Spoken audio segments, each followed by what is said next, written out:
Labrīt, iegriežam pasauli.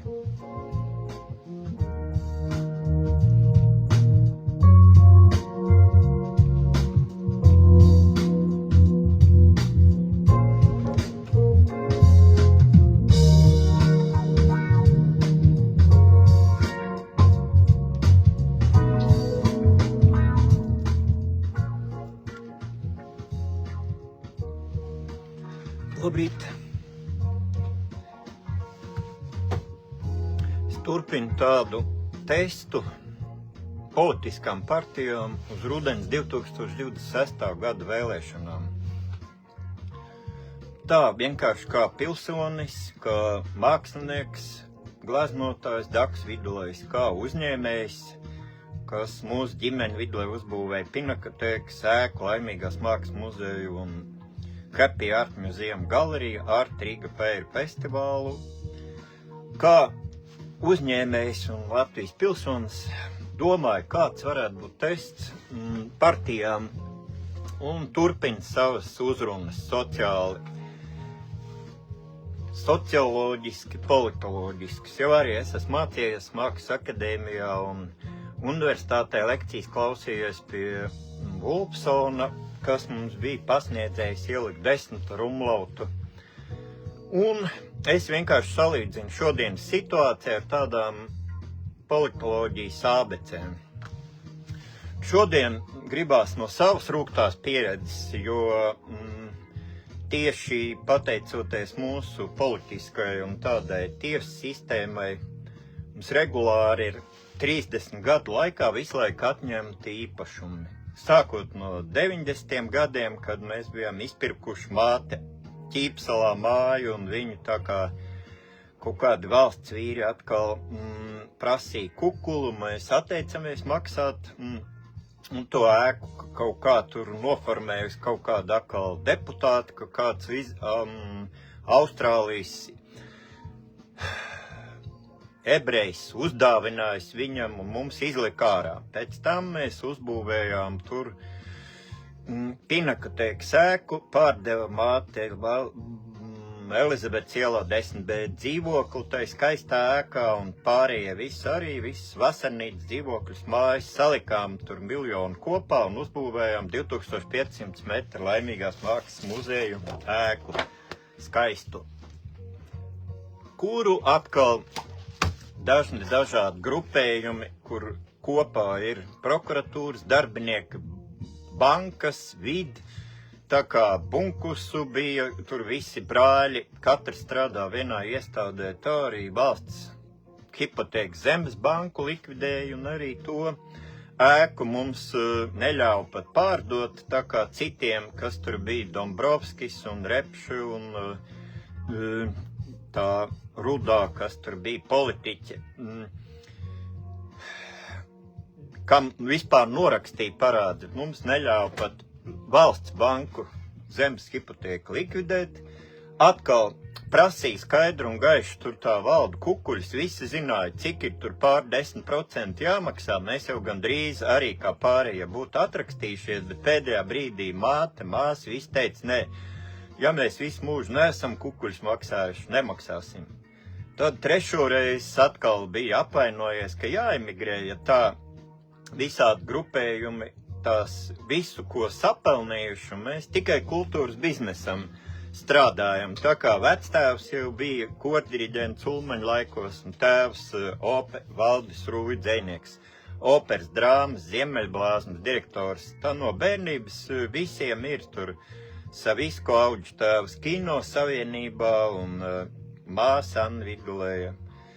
Kino režisori Homo Novus un filmu Eņģeļus organizēja, un tur viņai vīrs Rīgas laika izdevējs Arnis Rītups, un mēs atkal Art Riga Fair organizējam 14. gadu, ka kultūras bizness ir privāts, kam viņam ir jābūt īstai kultūrai, nevis pa valsts un kaut kādiem ārzemju Soros Epstein fondu naudu, bet privātam.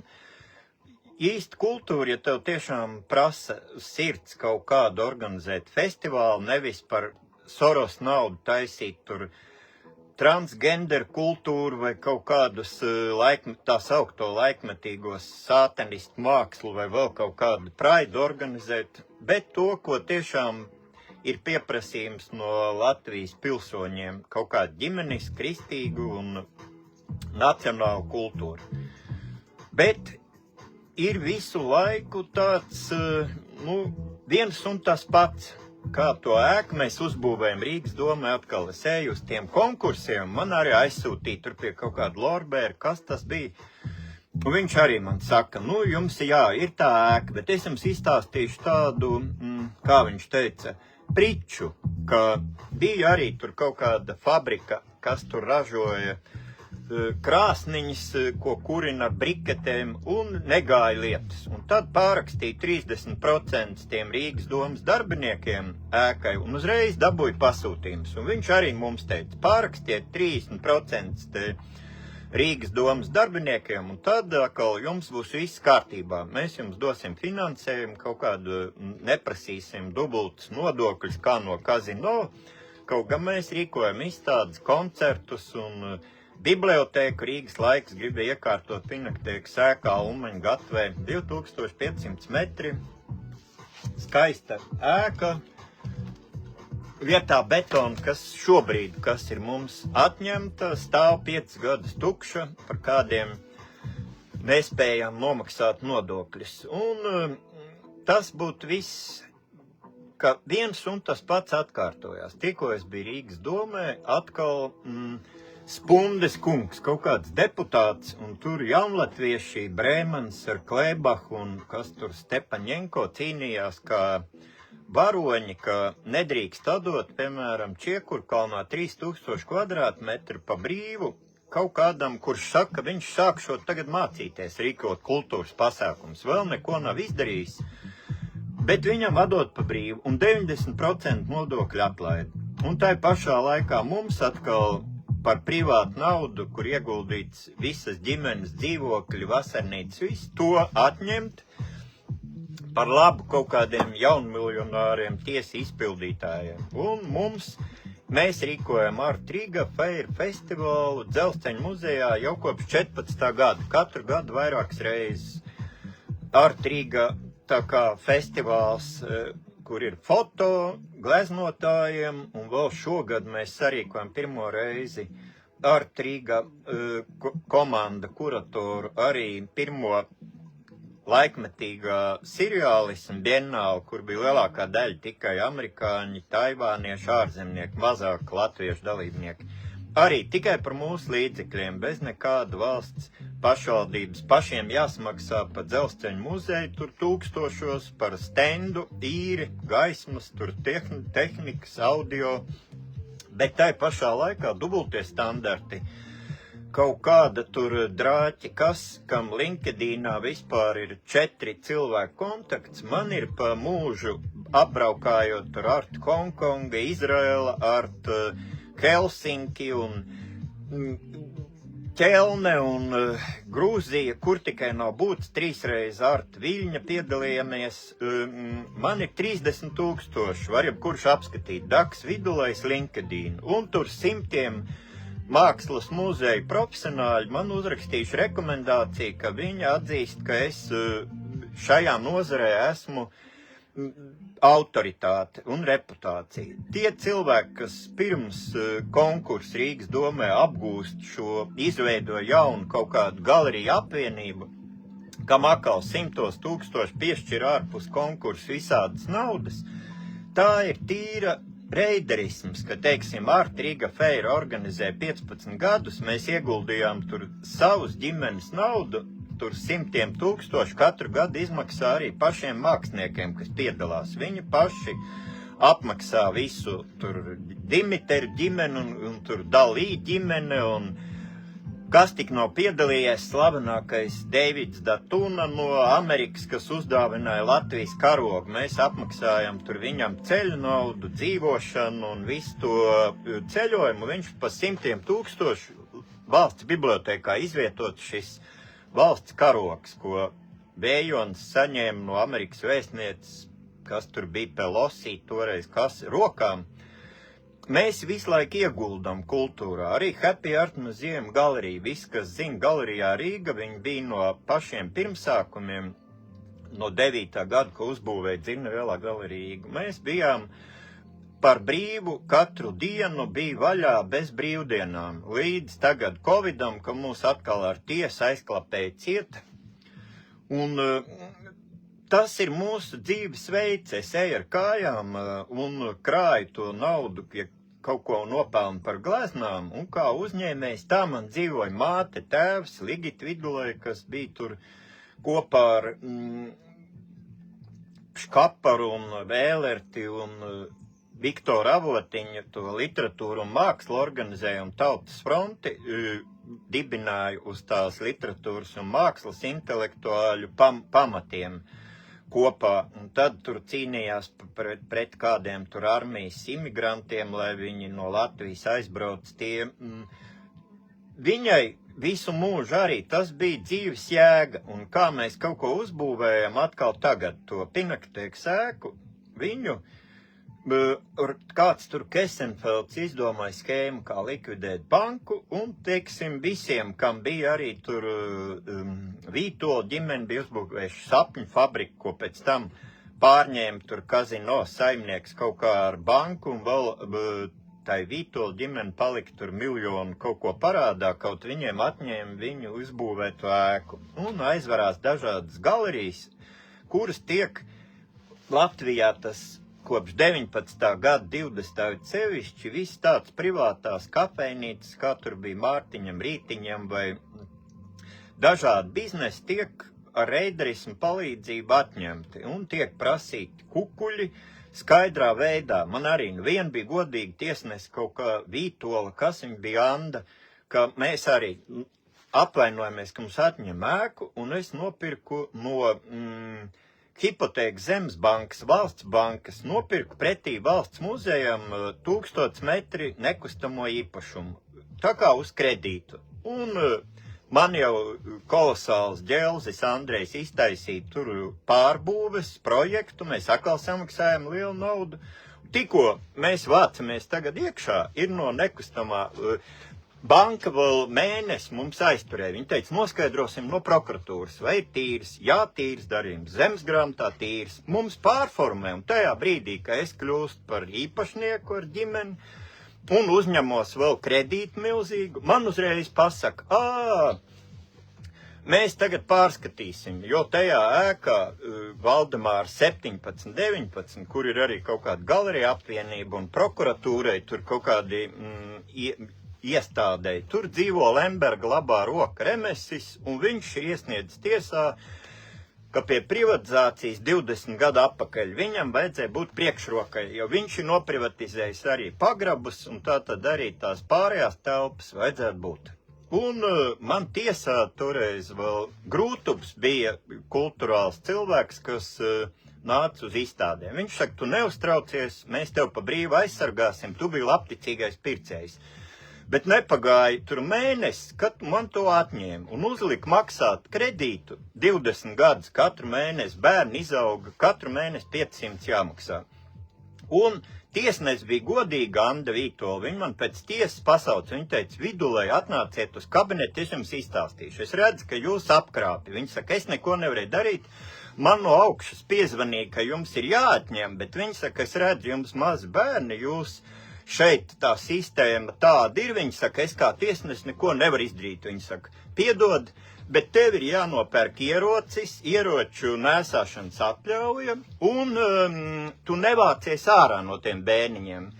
Un savas gleznas iztaisa apdrošināšanu tur pa 100 000, un tev nāks virsū tā mafija, tiesa izpildītāji un visi tie grupējumi, kas ir valsts iestādēs, un tu neej ārā. Un viņi saka, ja tu 5 gadu noturēsies, es atkal nākošā tiesā tev pateikšu, ka, Vidulais neizgāja ārā, viņš noturējās, un viņi man teica, esiet vīrišķīgs, jūs bērnu, jūs mazbērnu dēļ, un viņi man pati tiesnes tā saka, viņi saka, vienreiz esiet vīrietis, nopērciet to ieroci, aizsargājieties, tāda Latvijā ir dzīve. Tā bija godīga tiesnesi vismaz. Pārējās reizes, kad mums atņem Ir vai nu jāmaksā kukulis, vai arī tajā Ķīpsalā toreiz mēs padomu laikā izpirkām māte, tur salauz kājas, viena pati mocījās, kamēr mēs vēl mācījāmies ar māsu un visu. Pa vienai istabai, Ķīpsalas mājas, tur bija daudz tāds rajonas pagrimis, un izpirka pa vienai istabai. Kaut kāds bija Nikihoričs ar cirvi, KGB virsnieks, kas skraidīja pakaļ visiem ar cirvi pārdzēries. Viņam māte nopirka Bolderājā dzīvokli, un mums jau bija 2 istabas. Pēc tam nopirka no kaut kāda Vitaļika milicijas virsnieka akal nopirkt dzīvokli Imantā, un mums jau bija 3 istabas. Beigās mēs pa 10 gadiem izpirkām visus savus honorārus, liekot paši, attīrot sētu, tur visādas Zaporožets bija un 10 šķūnīši un pilns ar mēsliem autokravām. Un tad, kad viss iztīrīts, tad mums atkal prasīja, vai nu dodiet kukuli, vai mēs ēku atņemsim. Un pēc tam bez kompensācijas izliek uz ielas, paldies. Tas ir tas, kāpēc es par šo runāju, par tiem dubultiem standartiem, kas Pundem iedod, vēl tur Brēmans ar šito Klēbaku cīnījās, tas Punde pielec kājās, es skatījos to sēdi, bija publiski Rīgas domē, iet kauties, ja viņam nedodas tagad 3000 ēku pa brīvu metru kvadratā, muzeja cienīga ēka, Čiekurkalna ūdenstornis. Nu, kas tur būtu slikts? Latvija ir vienīgā valsts visā pasaulē, nevienā Āfrikas valsts nav, kurē nav laikmetīgās mākslas muzejs. Atdot to 3000 metru ēku laikmetīgās mākslas muzeja mūsu producentu grupai, mēs tur rīkotu tos Art Riga festivāls vai Happy Art Museum, mums bija apakšīrnieki kādas 100 dažādas mākslas studijas, klubi, un ir iestrādāti 30 000 kontakti. Un kaut kāds Punde, viņš saka, ne, es arī mācīšos, vai Drāķe, kas nodibina galeriju apvienību, viņai 200 000 ārpus konkursu, kam tur vēl Kim, jo māsa ir Čulkstēnai Rīgas domas deputāte, un viņa ir pareizā partijā, un seksuālais mazākums, kuram dod tos apgūšanai 100 000, ja viņi propagandēs šeit transhumānismu ieviešanu. Bet kā to apturēt? Tas bija tāds ievads, ko es jau esmu stāstījis 3 reizes. Tagad man ir plāns, kā to var apturēt, ka līdz rudens vēlēšanām ir vajadzīgs partijām veikt testu. Tās partijas, kas ir gatavas arī tiesu sistēmu sakārtot pēc Eiropas Savienības, pēc ASV parauga. Tās partijas mēs varam vēlēt, un tās partijas, kas grib šos dubultos standartus un tiesisko nihilismu turpināt, ka tiesa izpildītāji, es arī agrāk vēlēju par Nacionālo partiju, bet viņu tieši partija ir tie, kas ir tie tiesa izpildītāji, kas man arī teica, nu, bet tu saproti, mēs esam partijnieki, tur mums jābūt nacionāļiem vareniem un bagātiem, mēs atņemsim pašiem latviešiem viss īpašums, kļūsim bagāti un tad aizsargāsim latviešu valodu. Bet cik viņi ir izultrupējuši latviešus, kas ir spiest aizbraukt uz ārzemēm tagad vergot un privātie biznesi, visi pirmie stāvi Rīgā stāv tukši. Lai būtu kaut kāda nacionālās partijas aristokrāti, tiesa izpildītāji miljonāri, tur kā bunkusi, braukā ar kaut kādiem limuzīniem un aizstāv mūs. Un tajā pašā laikā arī nacionāļi, diemžēl, apstiprināja visu to migrācijas organizācijas 100 000 iepludināšanu un piespiedu medicīnu 20. gadā. Tāpēc es tagad redzēju Rīgas domē, kā cīnījās tie jaunlatvieši, un ja es tur varētu noderēt tai partijai, tad es šādas testus, ko es pirms tam arī nesen, man bija publikācija tiešraidi par to, kā var sarīkot testu, kā budžetu atdot mākslīgam intelektam, lai šo korupciju pārtrauktu. Lai publiskotu. Ašrādens visu laiku saka, Latvijas attīstība traucē, ka budžetus kāds pārbauda, ka viņš viens pats zina, kā tos budžetus vajag apgūt, kur miljardus likt un kādas kredītus paņemt. Tagad šodien man ir tāds tests Latvijas tiesu sistēmas.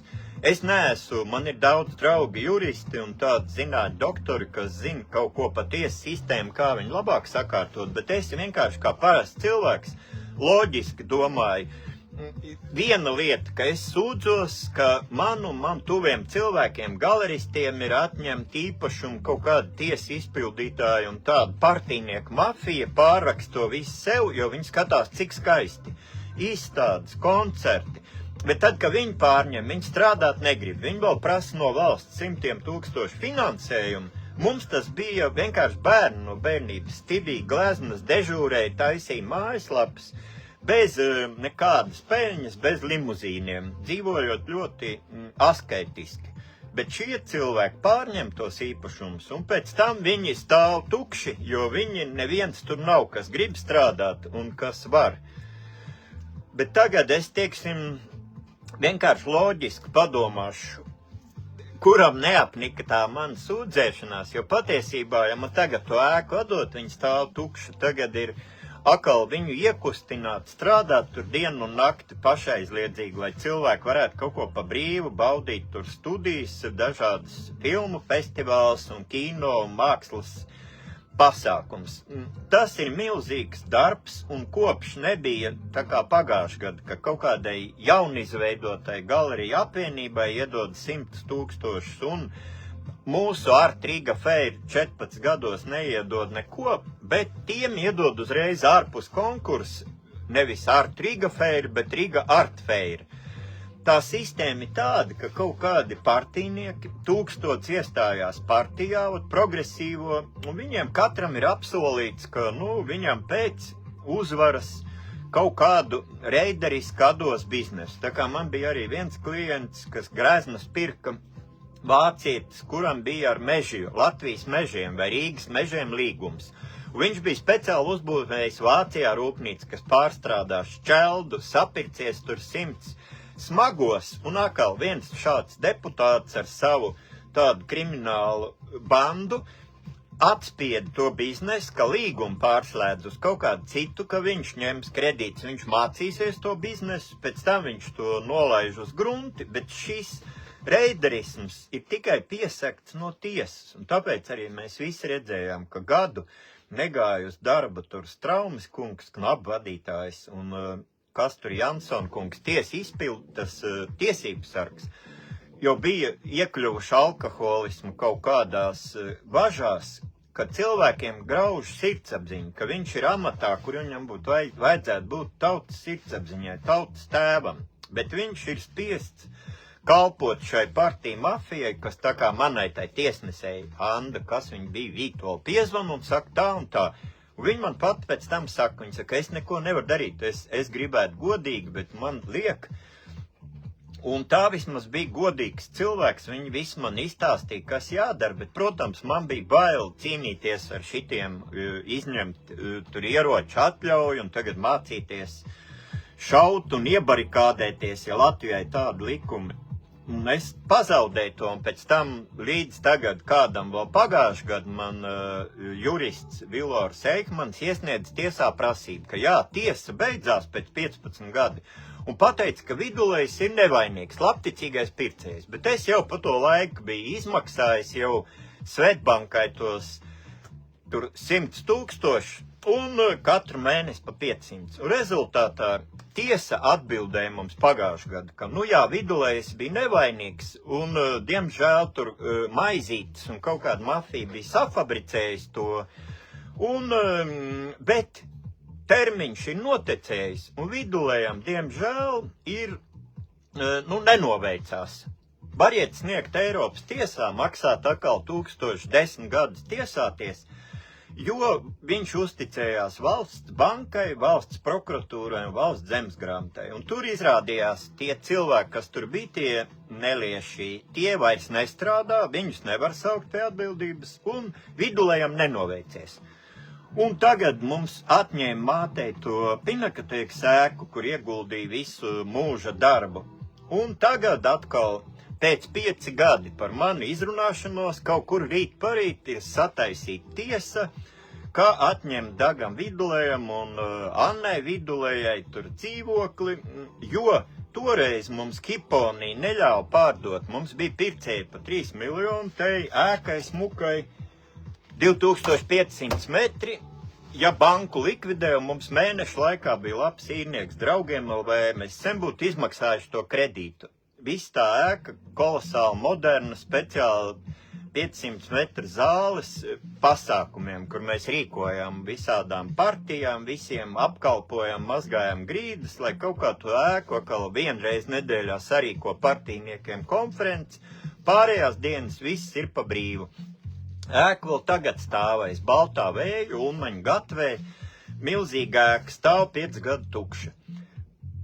Mātei atņēma visu, un tagad mūsu Sijā Pinakoteka 5 gadu pēc tam, sakarā ar manu izrunāšanos, ir atkal tiesa pēc pāris dienām, ka vēl viņi kaut kādu tur pārmaksas būvniecības laikā nodokli mēs neesam nomaksājuši, bet visu summu, ko pārdeva Ukraiņiem, kas mūs tā kā izručīja pa kredītu summu, atdeva to ēku.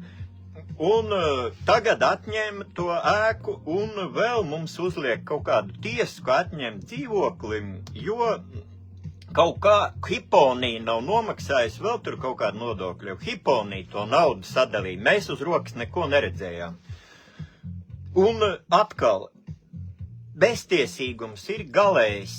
Māte no bēdām aizgāja bojā, tur viss salauz, ja viņai vecam cilvēkam gados 80 teica, jā, viņai būs tagad jāsēž tiesā, visu mūžu ietaupījums atņēma, vēl būs jāsēž tiesā, ka vienu grāmatvedi mēs uzticējāmies grāmatvežu firmai, ka visu to ēkas atdevām, piedāvājām uzdāvināt viņu valstī, vēl tajā laikā bija valsts muzejā remonts.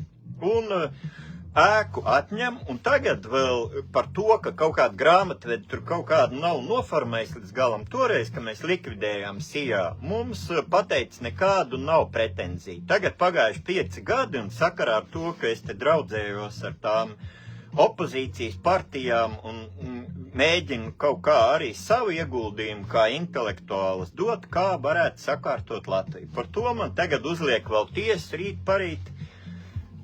Nu, ko tu darīsi, kā ir, tā ir, bet tagad es atkal pievērsīšos tikai tam testam 2026. gadu vēlēšanām, ka es uzskatu, ka ir vajadzīga tieši tiesu sistēmā radikāla sistēmas reforma. Tā kā notika Rumānijā, tur bija ļoti slavens nesen pretkorupcijas modelis, pret reiderismu, bija tāda Laura Kevešī, kas tagad kļuva viņu vietējā valdība tiesa izpildītāji vajāja, pret viņu iesniedza visādas tur prasības vai atentāts, bet tagad viņi ir visi Eiropas Savienības prokuratūras vadītāji un izmeklē reālas tādas lietas arī Eiropas Savienībā, un es tieši esmu sagatavojis visādas dokumentus te Laurai Kevešī par to situāciju Latvijā. Un ja kāds grib piedalīties šādai kopējai saziņai ar to Eiropas Savienības vadību, kā mēs varētu sakārtot arī Latvijā tādu lustrāciju, jo tie vietējie tiesneši sūdzās, ka ļoti daudz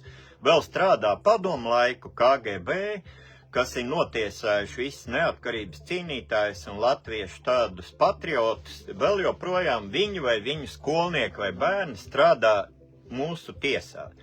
Un tas ir fakts. Un tā Laura Kevešī tiešām ir izdomājis tur sistēmu pret karteļiem, parlamentu un tiesas tāda sadarbība, tā kā arī pret Lato Lapsu, tur kāds Kariņš vai kurš tur bija akal piezvanījis, ka viņu vajag kratīt, tiesāt, kaut viņš tur nabaks kaut kāds grāmatas raksta. Es neesmu nekāds tiesnešiem, tā nav mana izglītība, bet šī tur Laura Kevešī ir devusi tos norādījumus pretkorupcijas modeļiem un neatkarīgu vadību piesaistēji, lai tiesības sargi nesalūst zem tāda parlamentāro dažādu grupējumu spiediena. Ir jābūt neatkarīgām viņiem algām un jāmācās no ASV sistēmas, kur arī nonāk tiesā prezidenti un tagad tur Billu Geitsu vai Fauci un Sorosu vai arī Trumpam, ja viņam ir saistība ar Epsteinu to sekti, draud tas pats un Baidenam un jebkuram neviens tur nav aizsargāts. Un ASV ir kolosāla valsts, ko tur, kur man stāv uz galda, Džordža Vašingtona. Tas meita bija ar viņas draugu, abi divi tur tēvs strādā draugam, kur tur tajā NATO ģenerālis un bija tieši Vašingtonā. Un tā ir, ASV ir kolosāla sistēma, kur ir pilnīgi varas atzara neatkarība. Un, teiksim, tas, kas Latvijai būtu vajadzīgs, tas ir mācīties no ASV. Mums nav jāizgudro velosipēds, mums jāskatās labākiem paraugiem. Tā kā ASV tiesu vara pieder tautai, mums pieder tiesu vara. Tur tiesneši izvēl tā kā paši cilvēki, par ko viņi grib vēlēt. Un prokurori un tiesneši apstiprina sabiedrības tiesiskās vēlēšanās. Tur ir kaut kā tā, ka tiesnešu darba vērtēšanas sistēma, tāds judiciālais likums, ka pilsoņi paši lemj, vai tiesnesis godprātīgi kalpojas taisnīgumam, jeb tiesnesis, ja ir zaudējis sabiedrības mēs pat nezinām uzvārdus nevienam, nezinām, kas viņi ir, kur ierakņājušies, un vai izrāda politiski neobjektivitāti, viņš momentā zaudē savu amatu, ir mehānisms, kā atsaukt tiesnešus, un tiesnesis līdz ar to zaudē gan savu pensiju pēc tam, gan savu īpašumu. Katram tiesnesim tā tad ir, jebkurā tiesas prāvā, viņš liek savu reputāciju, savu personīgo īpašumu pret tā tiesas lēmumu. Tāpēc tur tiesnesim ir būt ASV ārkārtīgi grūti, vai vēl man teica, ka Dānijā un United Kingdom arī ir ļoti nopietna sistēma. Un tas ir modelis, kas rada tiesnešiem neatkarību arī no tādiem partiju karteļiem. Jo katrs tiesnesis zina, ka viņa amats un liktenis atkarīgs no pilsoņu vērtējuma, nevis no slepena partiju kaut kādas koalīcijas vai kaut kādiem tur tiem partiju baņķieru karteļiem. Viņš kalpo vienīgi likumam. Un arī likums ne jau ir tikai burts vien, bet ir arī kaut kādi godīgumi pēc labākās sirdsapziņas principiem. Un tāpēc, teiksim, Latvija nav nekāds tur politisko skēmotāju vai tādu partijnieku, bezdarbnieku privātais uzņēmums, ka tikko viņi piekļūst pie varas, tā viņi reiz mūsējie uzvarēja, un tagad mēs atkal pārdalīsim visiem privātiem pašfinansējošiem, ko viņi tagad kopš 90. gada sastrādājuši, izdomāsim skēmu, kā atņemt, bet, lai viss ir nokārtots, tad arī tiesā viss tiks noformēts, ka viss ir likumīgi. Bet tas nav likums, kas strādā, kā Ulmans teica, viens likums visiem. Un godīgi būtu tā, ka arī īpašumi un vara pieder tiem, kas strādā, kas būvē, kas restaurē, kas kalpo pārējiem, kur cilvēki maksā no labas sirds par saviem, par darbu. Nevis tā, ka viņš ir kaut kāds partijnieks, 300 000 šādi ierēģi, kas nevienam cilvēks, neviens, ne par vienu viņam nedot ne kapeiku pa viņu pakalpojumiem, ka viņš sēž kaut kādā amatā un kaut kādas saņem 20 000 pa dažādām šādām skēmām nelikumīgām. Un tāpēc, tas ir tas, ko es gribētu, ka arī partijas viss, cik mums ir Latvija pirmā vietā, tur jaunlatvieši, kas mums ir tur suverēnā vara, Latvijas neatkarīgā, tā kā viņas tur sauc, nacionālā kustība, kas tur vēl zaļā partija. Lai viņi visi pasaka attieksmi pret tiesu sistēmu, ja viņi piekrīt tā kā šobrīd ir, tā tad mēs zinām, kādas ir viņu prioritātes. Un ja viņi piekrīt, ka ir vajadzīga reforma tāda radikāla tiesas sistēmas maiņa pēc Eiropas Savienības un pēc ASV parauga, tad mēs zinām, ka par šo partiju var balsot. Pret tiesisko reiderismu un partiju karteļiem. Un tas ir loģiski, ļoti vienkārši. Es cik no politoloģijas atceros, neesmu ne tiesnesis, es varu šeit kaut kādas konkrētas tiesnešus tiesāt vai kaut kādu, to priekš tam ir ļoti daudz Latvijā izglītot arī neatkarīgie juristi un advokāti un tiesneši, tā kā arī Gobzems mēģināja to kā viņam tur saucās partija, tur viena tiesa, kaut kas tur bija arī pa tiesisko godīgumu. Kolosāli. Šāds kā Gobzems vēl vajag savākt tur 10 cilvēkus un to advokātu padomu, kas šobrīd tiesneši disciplināri kolēģi paši sevi izskata. Tas ir tā kā, pilnīgs nonsens, absurds.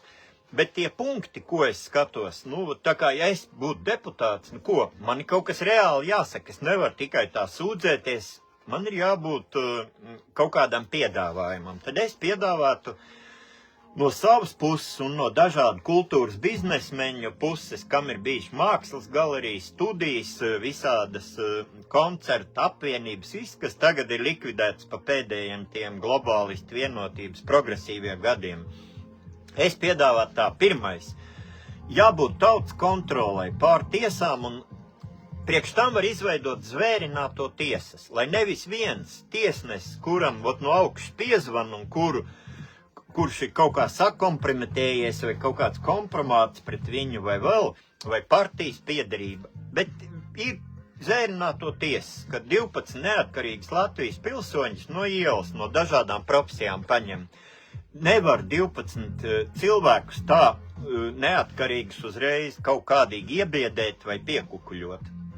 Un zvērināto tiesas nevar ar kaut kādiem arī telefonu zvaniem, neviens nezin tos uzvārdus, nekas tie ir tādi pa zvērinātiem. Un tāpēc tādās ekonomiskās un reidarisma tiesās ir ļoti svarīgi būt kādam zvērināto tiesu tajā sastāvā parastam pilsonim, kurš skatīsies no mūsu pilsoņu kopuma interesēm.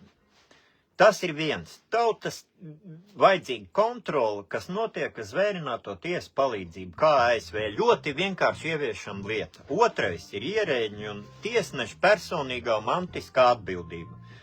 Mums ir jālikvidē pašreizā tāda tiesneša disciplināra kaut kāda kolēģija, kurā valda princips, ka tur vārnai acī neknāps, un tur paši tiesneši savā starpā izskata, kurš kā.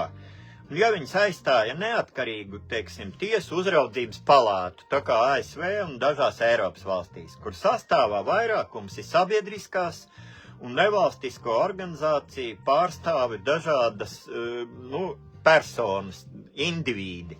Vienkārši kaut kā Raimonu Pauli ielikt, vai kādu tur ērgli, vai stradiņu, vai kas tur apiņas, kaut kādu cienījamu cilvēku, kur mēs tiešām, es arī par daudziem Latvijas tādiem tur pasniedzējiem vai uzņēmējiem, es arī varu pilnīgi uzticēties, un ja viņi vienkārši sanāk tādu 10-20 cilvēku kopā, tad mēs redzam, ka tas ir mūsu pilsoņu interesēs. Un šo tiesnešu disciplināru kolēģiju ir jānomaina pret sabiedrības uzraudzības palātu. Un sastāvā tie cilvēki, tad mēs uzticēsimies. Un tiesu sistēma lustrācija notiks, kas pēc padomu laika nav notikusi. Tur KGB darbinieks atlaida, tur komunistisko partiju paziņoja pa nelikumīgu, bet tiesā nav bijis šāda lustrācija. Vēl nesen viss sūdzējās, ka tur ir augstākās tiesas vadība, visu vēl kopš padomu laikiem strādā. Tas ir vēl viens zvērināto tiesa un tā disciplināra kolēģija, kas ir jānomaina pret sabiedrības uz, pārstāvju cienītu sastāvu. Un ja tiesnesis klāji pieņem kaut kādu netaisnīgu lēmumu, vai tā kā man, pēc 15 gadiem atzīst, ka Vidulējs bija labticīgais pircējs. Bet tagad viņi saka, jau laiks ir pagājis, redzi, viņš jau visu mūžu izmaksāja to kredītu, tā arī iekšā nav bijis tā īpašumā pretī valsts muzejam, bet viņam nenoveicās, jo tie bija tādi, bet tur neviens nenes atbildību. Ja beigās tiesa nolemi, ka es vienkārši uzticējos valsts bankai, zemesgrāmatai un nopirku īpašumu, bet tā arī viņā neesmu bijis iekšā. Un ja tiesnesis pieņems šādu kļūdu, tātad viņš savas villas atdod, ja es dzirdēju, ka tai tiesnesei citiem visiem esot tur lankstiņos, kur villas, tad lai viņa kompensē tiem cilvēkiem, ko viņi, teiksim, visu mūža darbu, viņiem uzgrūž kaut kādas neesošas šādus maksājumus. Un tātad, pirms jebkura lēmuma, katrs tiesnesis uztrauksies, ka viņa manta un ģimenes labklājība ir riskā, un viņš nepieņems nekādu galīgo spriedumu riska tādā situācijā. Pa labu kādam tur politiķim, tur zvan kāds Kariņš vai cits iespējams un saka tā un tā, Lato Lapsam, kas tur viņš tagad ir viņam jāuzliek tiesa. Šādi neizies cauri vairs darījumi, ja būs atbildība jebkuram tiesas sistēmas darbiniekam ar viņu personīgo mantu. Un vēl tur ir tāds apakšpunkts, ka nevar arī šobrīd var tā izdarīt tur Mārtiņam, Rītiņam, visādiem.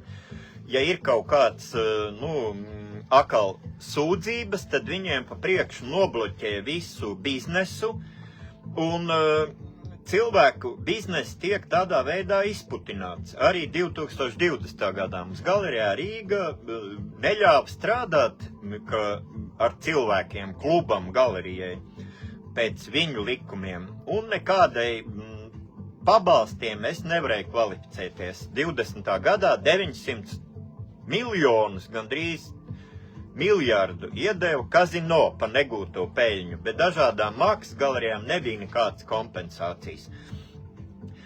Tāds punkts, ka pirms nav bijis galējais tiesas lēmums un tiesa nav iztiesāta, nevar atņemt to īpašumu, nobloķēt kontus. Man arī uzreiz 20. gadā bez tiesas Svetbanka, ka darījumi nebija pa visu gadu, bet viņi nobloķēja un likvidēja firmas Sijā Happy Art Museum kontu. Un pēc tam, pēc dažiem gadiem uzreiz mums Lijā iedeva finansējumu tūkstošos lielu, bet nebija kur pārskaitīt, jo Svetbanka vienpusēji bija likvidējis kontu. Kaut gan man nav nekāda darījuma, tikai jāuztur firmas konts, bet viņi mēnesī tur ieskaitīja pa gadu 100 milzīgu summu, un es pat nezināju, ka konts ir likvidēts un pazaudēja to Lijā finansējumu. Tā ir atkal tāda banku un tiesas sistēmas kartelis, ka vienpusēji cilvēks atnāk un viņš jau aizbrauc uz komandēm, atbrauc mājās, jau tur cits ir, bez viņa ir iztiesāts, dzīvoklis atdots. Un pēdējais, ko es gribēju pateikt par tiem, kā es šeit nosaucu, 4 tādas vienkāršas lietas, ko var ļoti viegli sakārtot. Vēl ir, ka šobrīd Eiropas Savienībā ir tā starptautisko tāda izveidojas tā Laura Kevešī pretkorupcijas modeļu un neatkarīgu tādu prokuroru un tiesnešu piesaisti. Ja Latvijā tiesības sargs tur nodzerās no sirdsapziņas pārmetumiem, ka viņam kauns tā strādāt un neiet pusgadu darbā, vai knaba vadītājs, kas tur bijis Traumas kungs vai kāds, varbūt godījams cilvēks, bet viņam tā sirdsapziņa mocījās, ka tie abiem bija problēmas pēc tam. Ja vietējie tiesības sargi salūst zem tāda spiediena, kā ir tā globālistu partija kliķe, tad mums ir jāpārņem Rumānijas tāds slavenais, viņš saucās DNA pretkorupcijas modelis, ko tā Laura Kevešī ievies. Jo tur ir tā, ka, ja, teiksim, vietējie nespēja to izdarīt, tad viņi nomaina prokuroru un tiesnešus no ārzemēm, no Rumānijas, no Itālijas, no Dānijas, no Anglijas. Kaut kādu mēs varam pieņemt darbā cilvēku, kurš nebūs ne ar radu būšanu saistīts ar kaut kādiem tagad partiju tām melnām kasēm, ne, kuram būs bail, ka viņam var atentātu, vai kā mums Latvijā bijuši daudzi ar tiešām godīgi tiesneši, kas ir nošauti, vai arī tur visādi tiesa izpildītāji. Droši vien, ka tie cilvēki, kas tiešām ir godīgi, jo tas ir milzīgs, risks kaut kādam parastam tiesnesim, sievieti tur iet pa ielu, ja viņai pretī ir vesels kaut kādas tur mafijas, un kādi tur reideristi vai kaut kādi tur ar apsardzes firmām, tā kā 90. bija visādi bandīti, skaidrs, ka tas ir bīstami. Bet, ja, teiksim, atbrauc kaut kāds ārzemnieks un šeit ir prokurors vai tiesnesis, viņam ir, neviens viņu tur neies šaut vai uzkukuļot vai biedēt.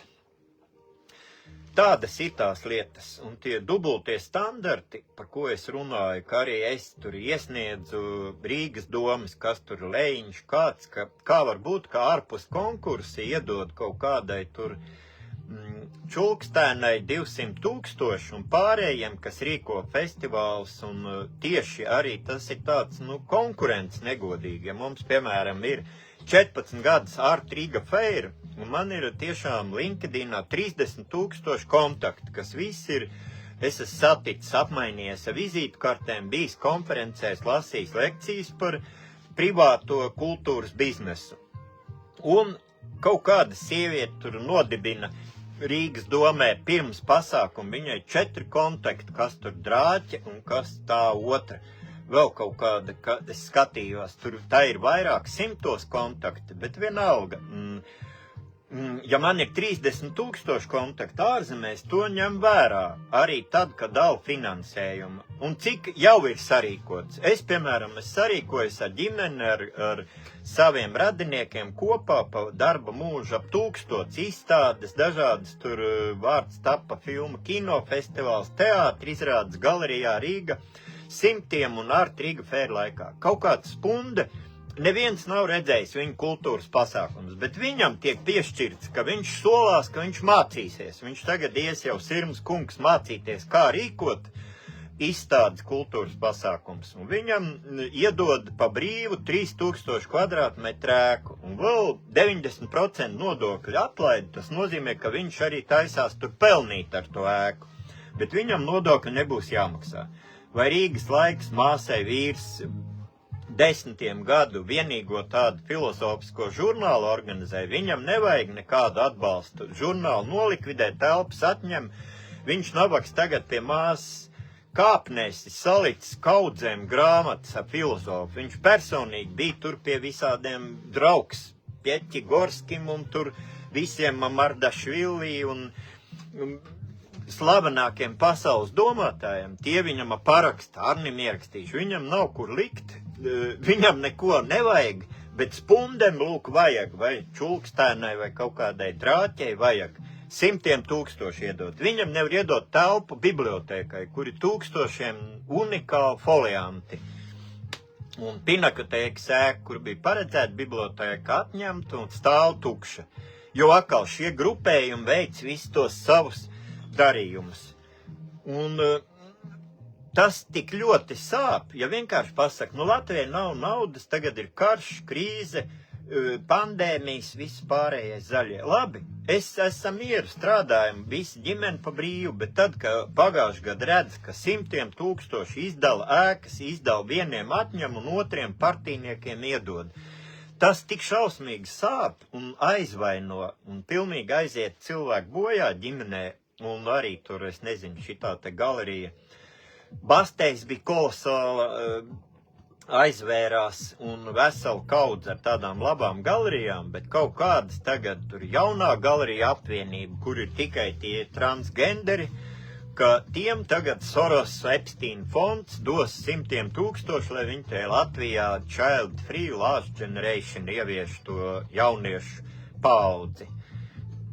Bet, tas, ko arī Latvijas likumus es tagad lasīju, ka ne jau tikai mums jāatsaucās uz to Lauru Keveši Eiropas Savienības tajā prokuroru galveno un uz ASV parauga. Jāizdomā kaut kas jauns. Tur viss darbojās jau kopš 1700 gadiem, kad Vašingtons izcīnīja karu pa neatkarību ar United Kingdom. Tiesu sistēma ir kolosāli darbojās, un tiesneši ir cienīti un pilnīgi neatkarīgi un var ielikt jebkuru prezidentu vai kādu, ja pierāda, ka, piemēram, tagad tie, pandēmijas laika līgumi tie visi, un viss tas bija tikai, ar baņķieriem kopā norganizēta afēra, kā mēģina pierādīt šobrīd ASV, ka Gates ar Fauci ir karteli izveidojuši, un viņi ir jātiesā un jānoņem tie triljoni, ko viņi pandēmijas laikā nopelnīja. Tiešām triljoni, bezprecedenta peļņa viss cilvēces vēsturē. Arī Latvijā ir labi likumi, ja viņi tikai darboties, kā tur Gobzems mēģināja teikt, likums un kārtība, kā sauc partija atcerējos. Tas Latvijā ir likumi, es tieši meklēju un es skatījos, ka viens bija satversmē 91. pants un 105. pants, un tur bija rakstīts pret diskrimināciju un vienlīdzībai. Tiesības uz vienlīdzību likuma priekšā un īpašumu neaizskaramību. Ir ļoti labi punkti. Vēl viens bija svarīgs pret publisko personu patvaļu un pret konkurences sagraušanu, kā mums šeit vieniem atņem ēku un otriem atdod partijniekam bezmaksas. Tas ir absolūti pat pret Latvijas konstitūciju un civilu likumu. Tas bija 14. pants, konkurences likuma pants. Pilnīgi uz viņa atsaucoties var šobrīd to Rīgas domas lēmums viss var attiesāt, ka publiskas personas darbības ierobežojumi, kas aizliedz pašvaldībām kavēt vai kropļot konkurenci. Un es varētu derēt, ka visi uzņēmēji tādi pašfinansējošie, kas pēdējos 6 šito globālistu baņķieru laikā zaudē īpašumus, visādas veikalus, firmas kaudzēm, te tūkstošiem, un arī tur banku likvidējot Latvijas Nacionālo hipotēku zemes banku, tur ātros kredītus viņas vietās izveidoja tur SMS, kas Kesenfelda ģimene, kā tur viss tas ir zināms publiski.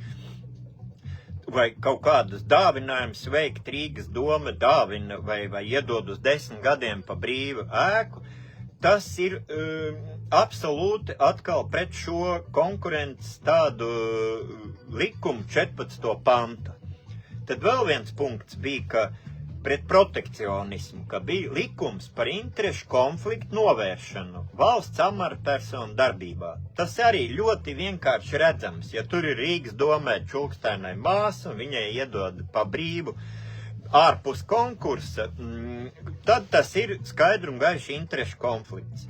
Vai ja Spunde pats ir deputāts un viņam atdod ēku faktiski par brīvu, jo mēs ieguldījām, pārdevām dzīvokļus, mātei bija Elizabetes ielā 10B, 500 000 vērts dzīvoklis. Bet viņi saka, ko tur sēdēs, skatīsies televizoru, vajag ieguldīt, izveidot izstāžu zāli, kur taisīt festivāls par brīvu, nevis transgenderu, bet kaut kāds latvisks pasākums. Un šis likums par interešu konfliktu novēršanu valsts amatpersonu darbībā ļoti vienkārši traktējams. Tur nevar būt nekādi tādi pārpratumi. Vai, teiksim, Kariņam ļauj pārdot kino Pionieris Maskavas domas amatpersonām. Mums arī bija Krievu cilvēki, ja to banku likvidēja, mums teica, mēnešu laikā atdodiet kredītu. Labi, mums pieteicās cilvēki pa 3 miljonu to ēku nopirkt. Atmaksāt kredītu un vēl izveidot jaunu citu izstāžu zāli. Bet to naudu uzreiz nobloķēja tie paši cilvēki un viņa pazuda. Jau darījuma konts bija izveikts un kaut kādā Kipras bankā ne mēs dabūjām, ne tie, ne tā izstāžu zāli palika. Pēc tam tiem pašiem cilvēkiem Krišjāns Kariņš drīkst pārdot, jo viņš ir Amerikas pilsonis. Ja es esmu Latvijas pilsonis, es nedrīkst, bet viņš ir dubult pilsonis, viņš drīkst. Viss ir, mums arī kaut kāda likuma punkti ir godīgi it kā, bet kur te ir pēc sirdsapziņas godīgums? Un, teiksim, vēl viens punkts bija ļoti interesants arī, ko es skatījos. Likums Latvijas likumdošanā pret nepamatotām dāvanām un atlaidēm, ka tas likums skanēja, ka publiskas personas finanšu līdzekļu mantas izšķērdēšanas novēršanai, ka ir pienākums ar mantu rīkoties likumīgi un par iespējami augstāko cenu. Tā kā to skaisto ēku, tas ir, caru laika principā viena no tādām efektīgākām ēkām. Čiekurkalna ūdens tornis. Ja viņi izlikt atklātā konkursā, mēs, teiksim, pārdot atkal vēl kaut kādas dzīvokļus, vai es nezinu, ko skalpu pārdot vai nieri, un atkal ģimeni samestās kopā, viņi pa kādu 1 miljonu nopirkt. Bet tur atdod Spundes kungam, es saprotu, viņš ir labs bokseris, pat tas Brēmans ir spēcīgs vīrs, bet tas viņam arī uzbruka un sadauzīja tur datoru, telefonu. Acīm redzot, viņš tur Rīgas domē ir visspēcīgākais. Bet, tāpēc vien viņam atdot to ēku, tas nav glīti. Es pats biju tur klāt, skatījos, sēdēju, un, teiksim, man ļoti patīk arī tā Latvija pirmā vietā, un viņi sākumā balsoja pret tās ēkas atdošanu. Pēc tam pēkšņi pasaka, būs pārtraukums 10 minūtes. Un es skatos no zāles, ka pieiet klāt tur tiem pirmās partijas deputātiem, pieiet tie atkal no citas partijas, kas atkal gribēja pārņemt vienu skolu, ka tur kaut kāds Kļotskins vai Kauškins bijis tēvs direktors, un tagad dēls grib arī, lai viņu ieceļ pa visu īpašumu apsaimniekātājiem direktoru. Un uzreiz aiziet pie tās partijas, kaut ko tur čukstausī, un uzreiz 10 minūtu pārtraukums beidzās, uzreiz arī mūsējie tie pirmā partija nobalso arī par to, lai atdot to ūdens torni atkal otriem. Un tādi darījumi tur notiek. Tas nav viss, Eiropas tagad 21. gadsimta tādā garā. Un pēdējais, ko es vēl redzēju, tas bija, ka, teiksim, sūdzības par nelikumīgu valsts atbalstu un protekcionismu Eiropas komisijā var iesniegt. Eiropas komisijas konkurences, tur ir kaut kāds ģenerālais direktorāts, kurā ir pilnīgi pieņem šādas sūdzības. Un es arī tāpēc meklēju kāds jurists, kas varētu sastādīt vēl precīzāk, jo toreiz tur tas Lapiņa kungs Rīgas domē arī kaut ko no Nacionālās partijas, kaut ko tur iesniedza, un kas tur skuja, Jānis Mārtiņš un citi iesniedza to prasību arī tas no Latvijas pirmā vietā, baigi foršais tas Ruks. Viņš uztaisīja pat tiešraidi un kaut kādas iesniedz dokumentus, ka kāpēc tas kultūras finansējumam ārpus konkursa tiek veidot šāda atkal reiderismu skēma. Un uz Eiropas Savienības tiem līgumiem un likumiem var balstīties. Tur arī 107. pants tas bija, ka Eiropas tiesības stāv pāri Latvijas vietējo karteļu skēmām.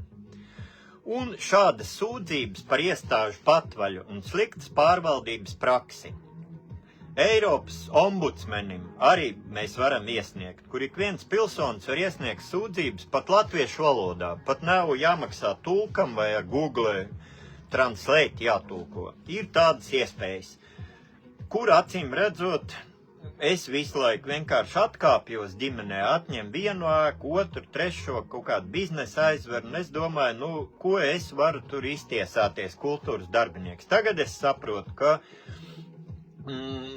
ir pienācis laiks, ja es noderētu kādai partijai tieši balotēties vai kaut kā būt par kaut kādu tur deputātu palīgu. Man ir tik milzīga pieredze tagad 10 gadu visus šos ekspropriācijas piedzīvojot. Un tāds rūgtums sakrājies personīgs, ka šī sistēma ir tiesi jāskārto. Kamēr tas netiks izdarīts, tas turpināsies. Un ne jau man vien, bet tas ir pustautai. Tiem, kas ir šajā partiju koalīcijas vadībā, tiem, protams, patīk šī sistēma. Bet sakārtot viņu pēc tādiem ASV un Eiropas paraugiem, un tas ir, es šeit noskaitīju, un arī pielikumā pielikšu tos konkrētos linkus, kam interesē, un kas ir gatavi, teiksim, visām partijām. Atkal mans otrais punkts. Pirmais man bija punkts, ka budžetu var sakārtot tā kā Igaunijā, Šveicē un tur Slovākijā, kur ir nodots pilnīgi atvērts budžets, gan Rīgas domē, gan Latvijas valsts budžets, ka viņi ar mākslīga intelekta palīgu tā kā salīdzina LV ir budžets, cik maksā prece, tā arī var, cik maksā jebkurš pakalpojums, un jebkuru veloceliņu vai kaut kādus darbus var šādi izveidot. Un tieši tas ir ļoti viegli izdarāms, un absolūti vairs neviens negribēs iet valdībā vai Rīgas domē, ja tur nebūs iespējas kaut kādas protekcionismu, korupcijas skēmas, ja viss būs caurspīdīgs. tad tur ies cilvēki, kam vienkārši, kā voluntieriem pa 1000 eiro mēnesī, kas ir gatavi tā kā pastā strādāt arī šais valsts iestādēs. Tas ir ļoti viegli izdarāms, un tas, ko es šodien noskaitīju, tas tests partijām 2026. gada rudens vēlēšanām. Par tiesas sistēmas reformu, ka vajag tautas kontroli un zvērināto tiesas, lai vienu tiesnesi, kuram es saprotu, ja es būtu tiesnesis, man arī nebūtu spēka kaut kādam bandītam notiesāt, lai viņš pēc tam man personīgi vajā. Bet ja tur ir zvērināto tiesa, tad tas arī tiesnešiem palīdz noņemt no sevis privāto kaut kādu risku atentātam. Un otrs bija tiesnešu personiskā mantiskā atbildība, ja vēlāk atzīst augstāka tiesa, ka viņš ir kaut kādu sautīgu mērķu vārdā nepareizi lēmumu izdarījis, tad viņam ir jāatbild, jākompensē ar saviem villām, jākompensē, kam viņš ir kaut kādu politisku karteļu vārdā kaut ko noņēmis. Un trešais bija, ka starptautisko to šobrīd Eiropas Savienības ģenerāla prokurore Laura Kevešī no Rumānijas piedāvā, ka tiesības sargus un KNAB vadītājs viņa piedāvā apmainīties valstīm. Ka Latvijā ielikt vienu cilvēku no citas valsts, kurš būtu absolūti, nekāda interešu konflikta viņam nevar būt. Tāpēc es cienot visādus juristus un advokātus, kas man arī ir rados un draugi, kā tas pats Grūtups, kamēr bija dzīvs, man nekas tāds nedraudēja, nekādas šādas nepatikšanas. Viņš tomēr bija Latvijas patriots, nāca uz izstādēm un likumus rakstīja, un es ceru uz tādu tiesas arī sistēmas pozitīvām reformām.